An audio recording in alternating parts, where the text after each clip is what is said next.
15절에서 18절입니다. 요한복음 21장 15절에서 18절을 17절까지만 보겠습니다. 21장 15절에서 17절. 자, 우리 같이 읽겠습니다. 그들이 조반 먹은 후에 예수께서 시몬 베드로에게 이르시되 요한의 아들 시몬아 내가 이 사람들보다 나를 더 사랑하느냐 하시니 이르되 주님 그러하나이다. 내가 주님을 사랑하는 줄 주님께서 아시나이다.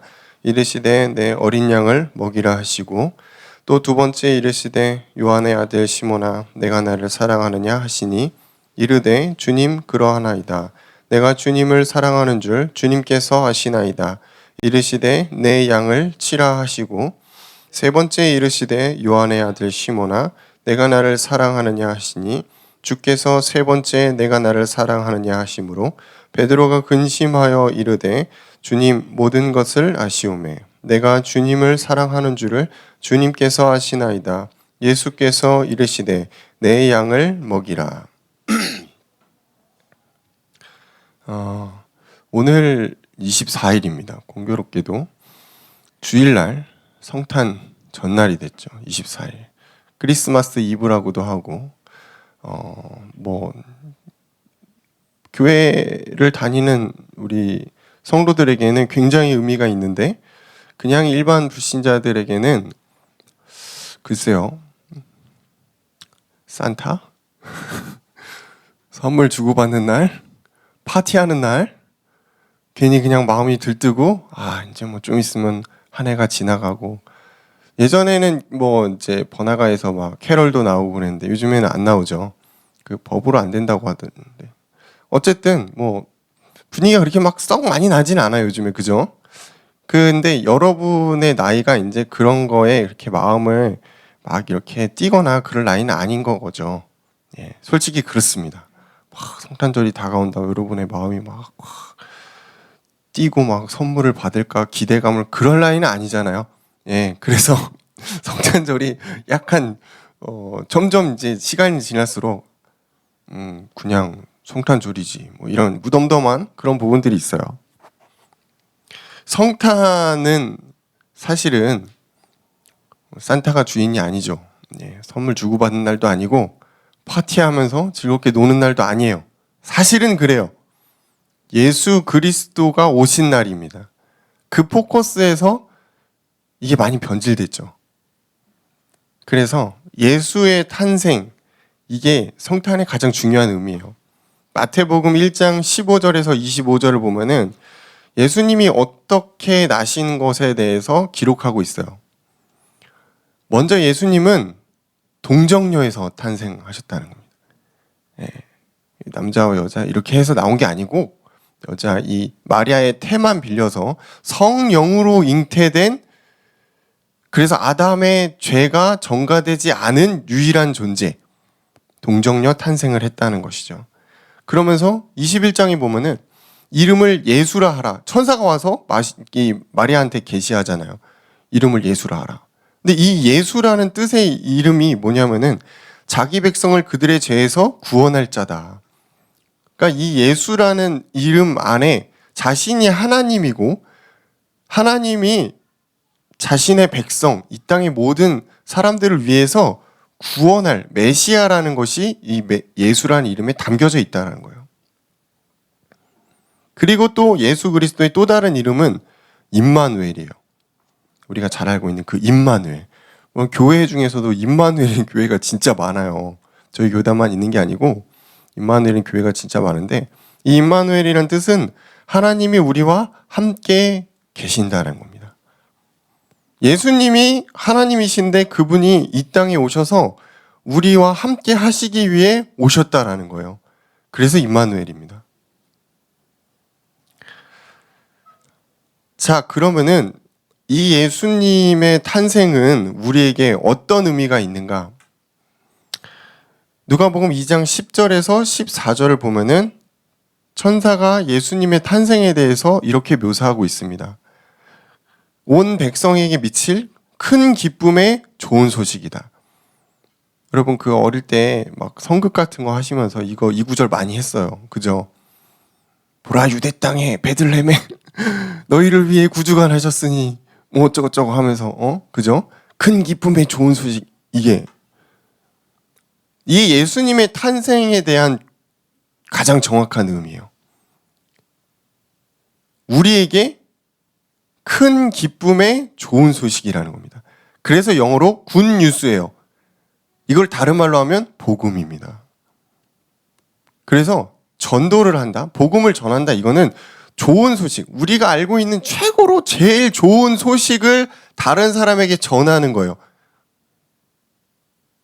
거기에 여러분 너무 복잡하게 많은 비사요구가 사실 들어갈 필요는 없어요. 그냥 내가 만난 예수를 전하면 돼요.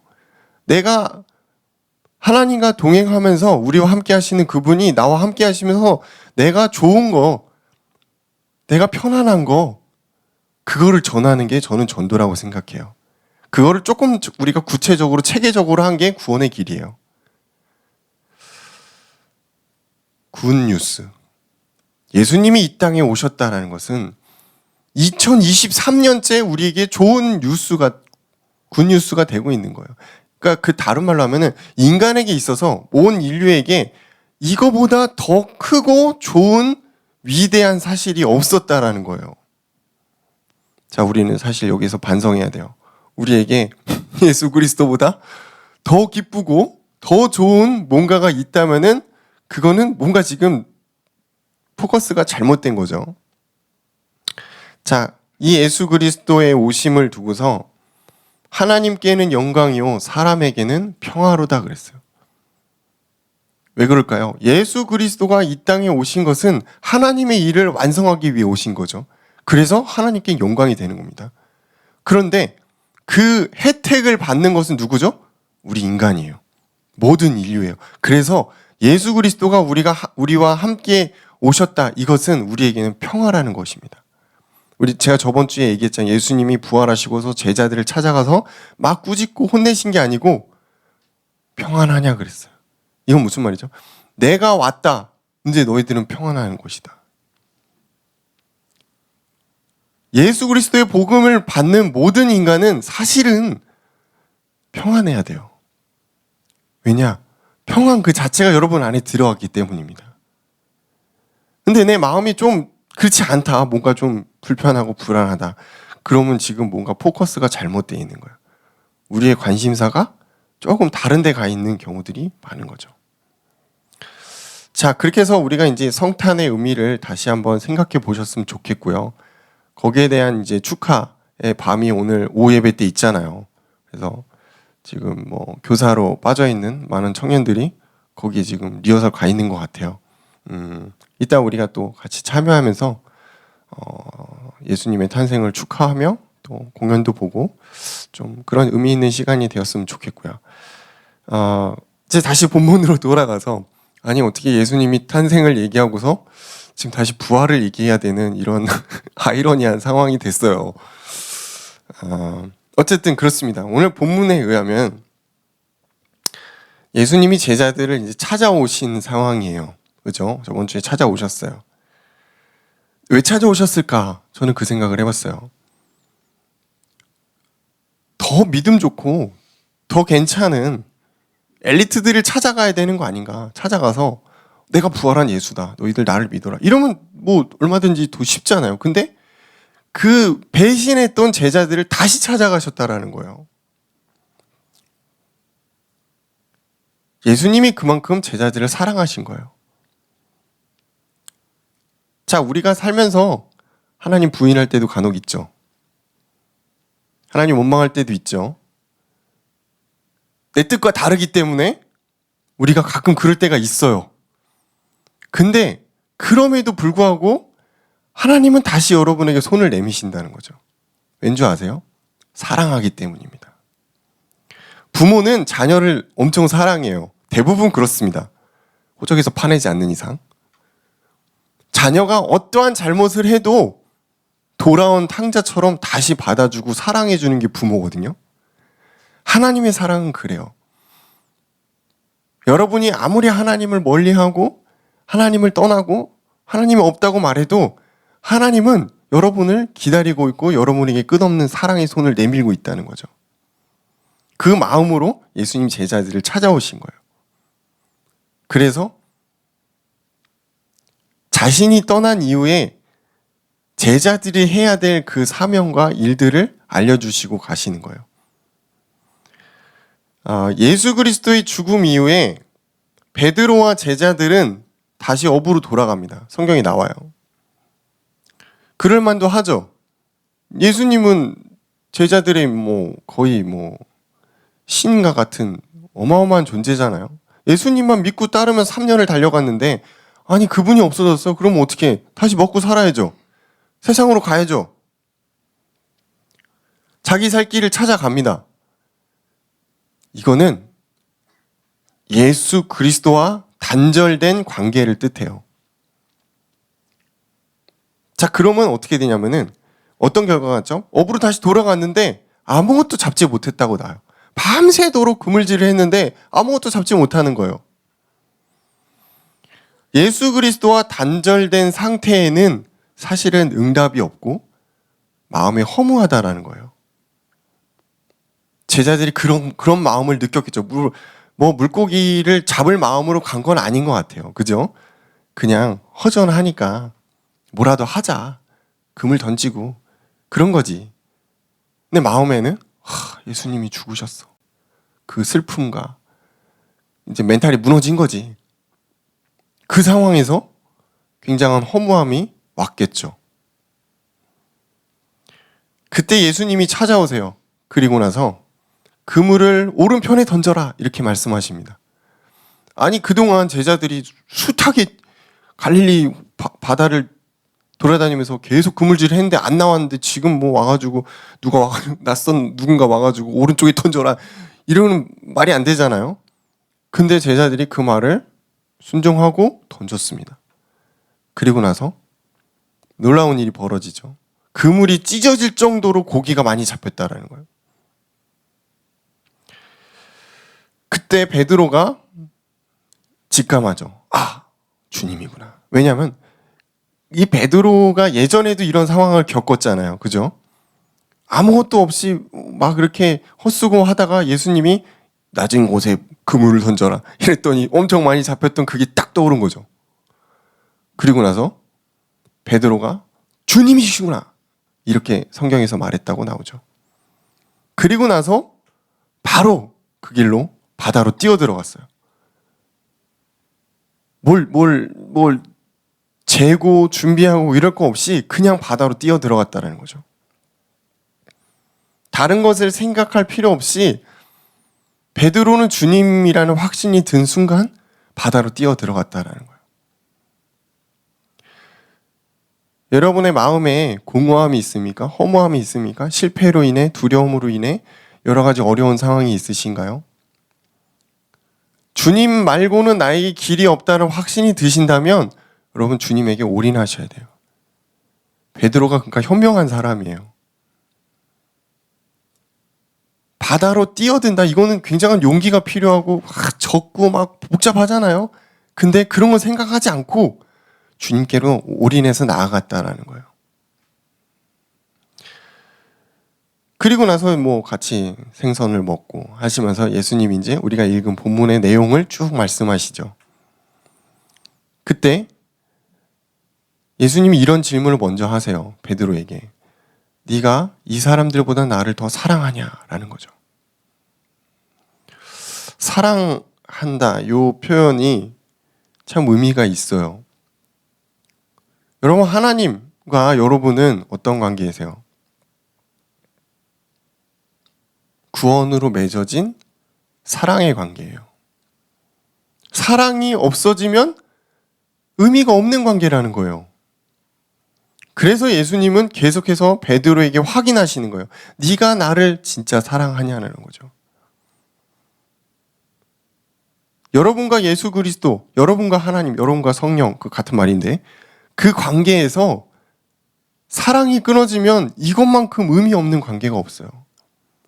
사랑이 끊어졌다. 이건 뭐냐? 여러분 예배를 드리는데 말씀을 듣는데 아무 느낌이 안 들어요. 찬양을 하는데 기쁨이 없어요. 기도를 하는데 집중도 안 되고 아무 생각이 안 드는 거죠. 그러면 여러분과 하나님과의 관계에서 사랑이 끊어진 것입니다. 그걸 회복하려면 어떻게 해야 될까요? 베드로처럼 바다에 뛰어들어서 하나님께 여러분 올인해야 돼요. 내가 하나님보다 더 사랑하는 무언가가 있기 때문에 하나님의 사랑을 내가 느끼지 못하고 있는 경우들이 많거든요. 거의 대부분 그래요. 내가 가지고 있는 그 작은 것들, 응답들, 기대, 재능 이런 것들을 가지고 하나님의 사랑과 비교하지 마세요, 여러분. 의미가 없어요, 그건. 여러분은 하나님의 사랑으로 완전해질 수 있습니다. 3번을 확인하십니다. 네가 나를 사랑하느냐. 사단은 여러분을 계속 유혹해요. 계속 세상에 믿음직할 만한 것들로, 여러분의 호기심과 관심을 충족할 것들로 계속 유혹한다니까요. 하나님은 끊임없이 여러분에게 물어보세요. 너희들이 그것보다 나를 더 사랑할 수 있냐라는 거죠. 믿음의 본질은 저는 그건 것 같아요. 그 어떠한 것보다 우리가 나를 위해 죽으신 예수 그리스도를 더 사랑할 수 있냐라는 거죠. 그게 나에게 진짜 굿 뉴스가 될 수 있냐라는 거죠. 여러분, 그게 진짜 나에게 굿 뉴스가 된다면 여러분의 삶에 그게 최고의 기쁨이 될 겁니다. 다른 게 아무리 채워줘도 여러분 그 기쁨이 없으면 그냥 살아가는 거예요. 그렇죠?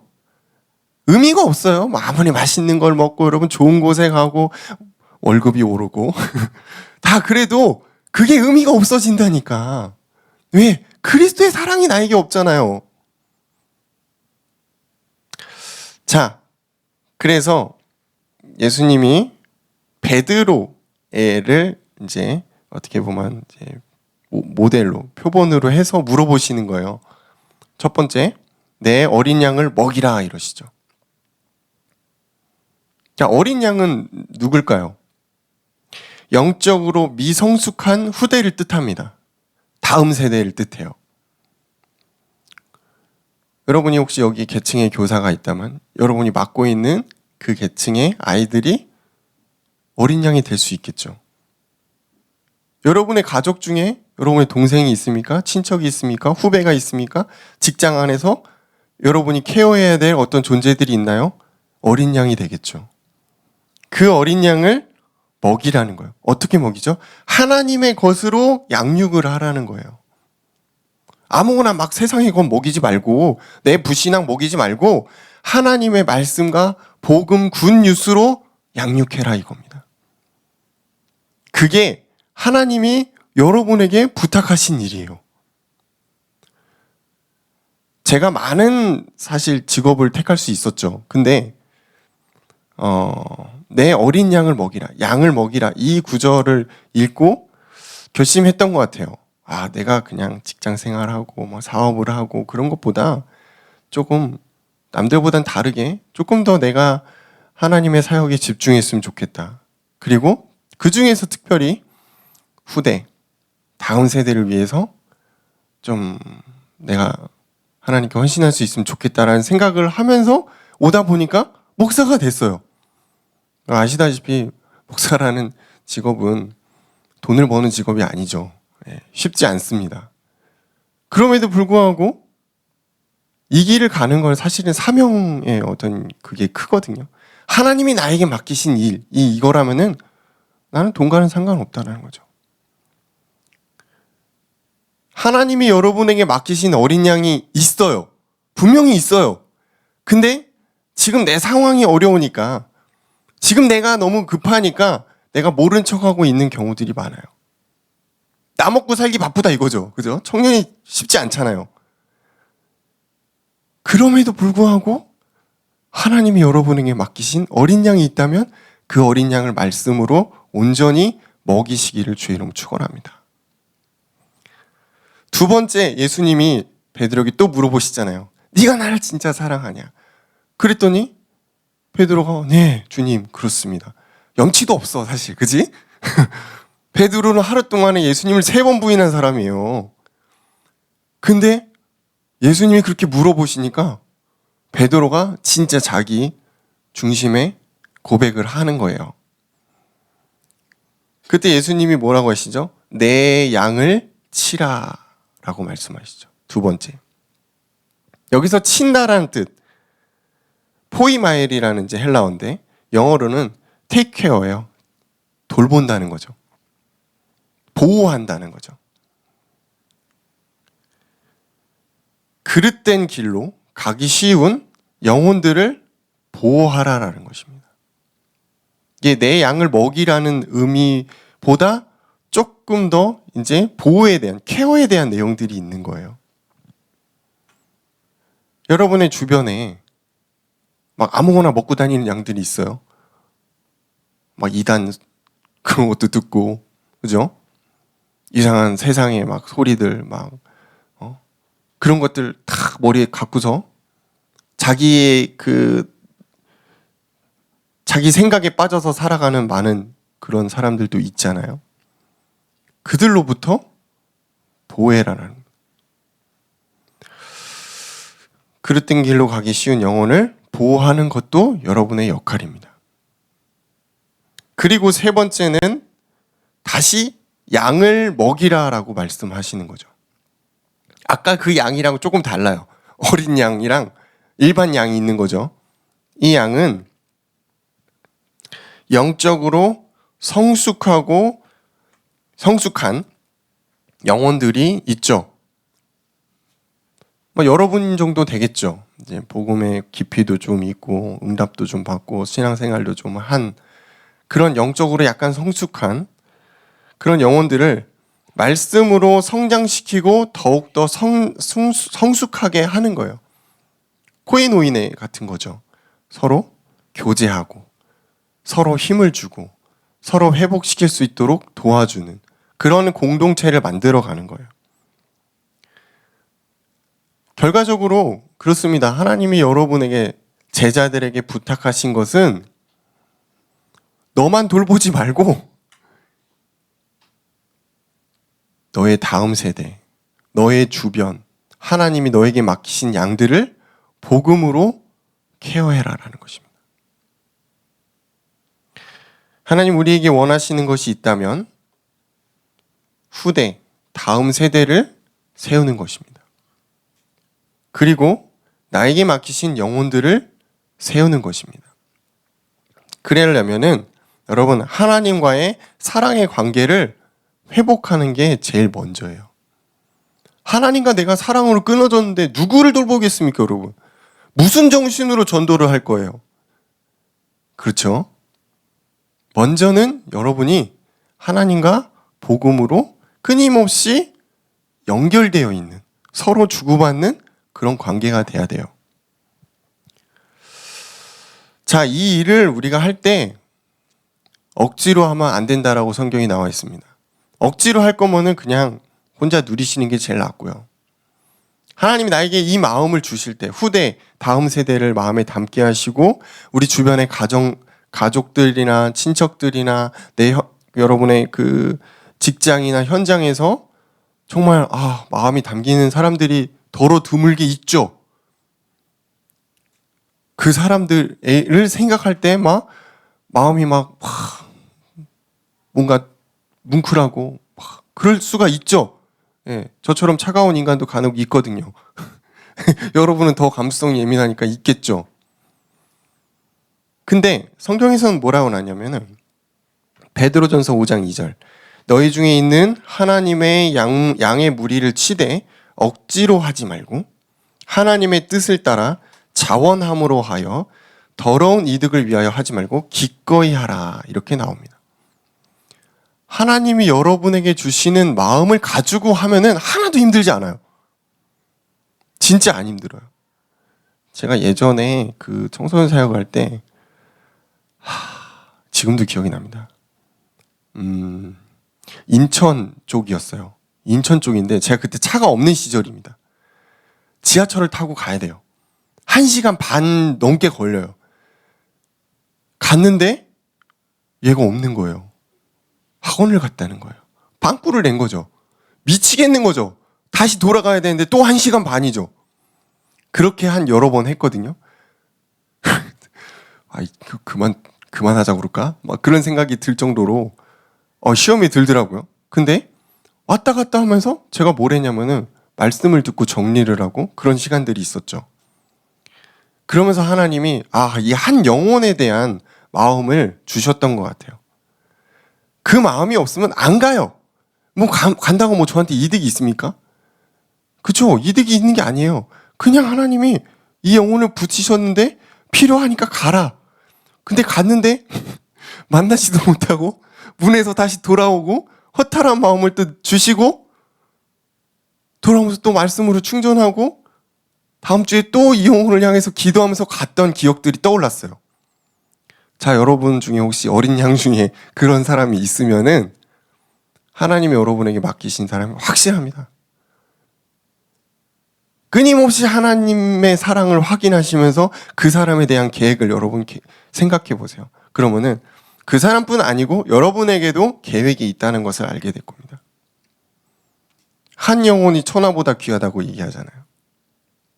여러분에게 맡기신 그 한 어린 양이 나중에 어떻게 될지 아무도 몰라요. 여러분 주변에 붙여주신 직장의 그 동료가 복음을 듣고 복음으로 말씀으로 양육돼서 어떻게 변하고 어떤 전도자가 될지 아무도 몰라요. 그렇죠.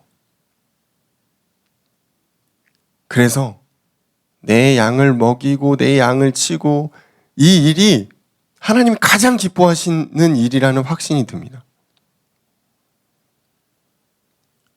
여러분, 하나님이 기뻐하시는 일에 쓰임받으시길 주의 이름으로 축원합니다. 다짜고짜 여러분 헌신하세요. 그런 말이 아니에요. 여러분 마음에 하나님이 그런 긍휼함과 은혜를 주시면 베드로처럼 바다로 뛰어드시는 거예요. 주님한테 올인해서 가는 거예요. 그러면 그 일이 하나도 힘들지 않더라고요. 근데 이것 째고 저것 째고 은혜 없이 그 길을 가시면 그거보다 힘든 일이 없어요. 그러면 가지 마세요. 은혜를 가지고 가시면 됩니다. 한 주간 성탄의 의미를 먼저 생각하시고 그리고 여러분에게 맡기신 어린 양을 위해 기도하시고 또 말씀으로 함께 양육하는 그런 한 주간 되시기를 주의 이름으로 축원합니다. 기도하겠습니다. 감사합니다. 주님, 이렇게 해서 우리가 요한복음을 다 나갔습니다. 예수 그리스도가 하신 일들을 우리 마음속에 깊이 뿌리내리게 하시고 각인되게 하시며 세상의 그 어떤 가치보다 예수 그리스도의 탄생을 우리가 더욱더 중요하게 생각하며 우리에게 맡기신 하나님의 어린 양을 주님, 우리가 기도와 믿음으로 양육할 수 있도록 주님이 역사하여 주옵소서. 예수님 이름으로 기도합니다. 아멘.